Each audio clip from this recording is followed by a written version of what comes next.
महाराष्ट्रामध्ये कृषी केंद्र चालकांकडून आजपासून बेमुदत संप पुकारण्यात आलेला आहे, ज्याचा फटका पहिल्याच दिवशी शेतकऱ्यांना बसलेला आहे। दूध व्यावसायिक शेतकरी आहेत जे सकाळी दूध घालण्यासाठी येतात आणि नंतर शेतामध्ये वेगवेगळी औषधं घेऊन जातात। आपण जर पाहिलं तर या ठिकाणी ही जी कृषी केंद्र चालक आहेत त्यांनी आपली दुकानं सकाळी आता ज्या वेळेला उघडायची होती त्यावेळेस बंद ठेवलेली आहेत आणि त्यामुळे शेतकरी राजाची जी आहे ती आता मोठी अडचण निर्माण झालेली आहे। आपल्यासोबत काही शेतकरी आहेत। आजपासून याचा बंद आहे, तुम्ही दररोज दूध घेऊन येता आणि जाताना औषध घेऊन जाता, मात्र आता बंद झाल्यामुळे कसं अडचण होती? अडचण होणारच ना, ते बंद ठेवल्यामुळे अडचण होणार। आम्हाला वाट पाहावं लागली 2-2 तास त्याची। आज तर बंदच ठेवलेत।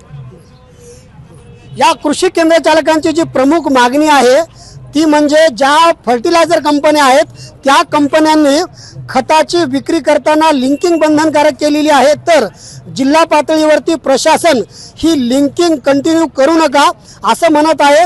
त्यामुळे दुहेरी संकटामध्ये सापडलेले हे सगळे शेतकरी आहेत। मला सांगा मामा, सकाळी शेतकरी येतात, दूध वगैरे टाकतात आणि जाताना औषधी घेऊन जातात। सकाळी तुम्ही औषध घ्यायला आले, दुकानं बंद आहेत। आम्ही सकाळी रोज पहाटे दूध घेऊन येतो, जे लोक औषध घेऊन जातो तर दुकाने सगळे बंद आहेत। काय करावं शेतकऱ्यांनी? हे असा एक प्रश्न आहे शेतकऱ्याचा कृषी केंद्रवाल्याला। काका, खताची या ठिकाणी तुम्ही खरेदी करता, त्यासोबत लिंकिंग करता, दुसरं खत देतायत, कशी अडचण निर्माण होती? एरियाचं पोतं घेतलं, काय बॉटल घ्या म्हणतात, पावडर घ्या म्हणतात, असं काही बी बहाणा करून थपी लावून ठेवायला लागले ते।